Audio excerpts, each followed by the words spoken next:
നമസ്കാരം, എല്ലാവർക്കും പുതിയൊരു വീഡിയോയിലേക്ക് സ്വാഗതം. നമ്മളെല്ലാവരും റീൽസ് ഡൗൺലോഡ് ചെയ്ത് സ്റ്റാറ്റസ് ആയിട്ട് വെക്കാറുണ്ട്. അപ്പോൾ അത് നമ്മൾ ചിലപ്പോൾ തേർഡ് പാർട്ടി ആപ്ലിക്കേഷൻ വഴിയായിരിക്കും ഡൗൺലോഡ് ചെയ്യുക. അപ്പോൾ അതൊന്നും ഇല്ലാതെ നമുക്ക് ഇൻസ്റ്റാഗ്രാം ആപ്പ് വഴി എങ്ങനെ ഡൗൺലോഡ് ചെയ്യാമെന്ന് നോക്കാം. ഇപ്പം ഞാനിവിടെ ഒരു റീലെടുത്ത് വെച്ചിട്ടുണ്ട്.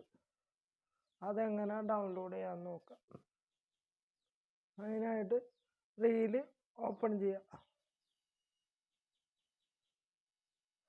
ഇപ്പം ഞാനിവിടെ ഓപ്പൺ ചെയ്ത് വെച്ചിട്ടുണ്ട്.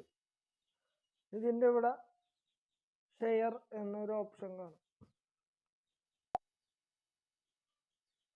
അവിടെ താഴത്തായിട്ട് ഡൗൺലോഡ് ഓപ്ഷൻ കാണും. താഴത്ത് അവിടെ ഒന്ന് ക്ലിക്ക് ചെയ്യുക. അപ്പോൾ ഇതിങ്ങനെ ഡൗൺലോഡായി വരും.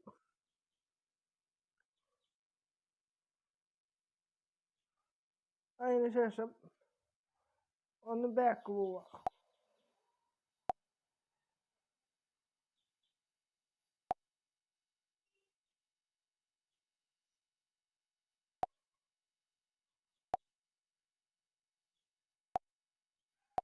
ഇതിപ്പോൾ ഇവിടെ ഗാലറിയിൽ വന്നിട്ടുണ്ടാവും.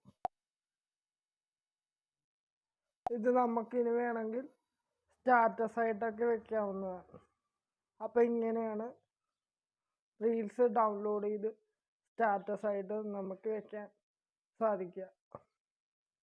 അപ്പോൾ ഇന്നത്തെ വീഡിയോയിൽ ഇത്രേ ഉള്ളൂ. ഈ ചാനൽ ഇഷ്ടമായാലും ഒന്ന് സബ്സ്ക്രൈബ് ചെയ്തേക്കണം. Okay, thank you.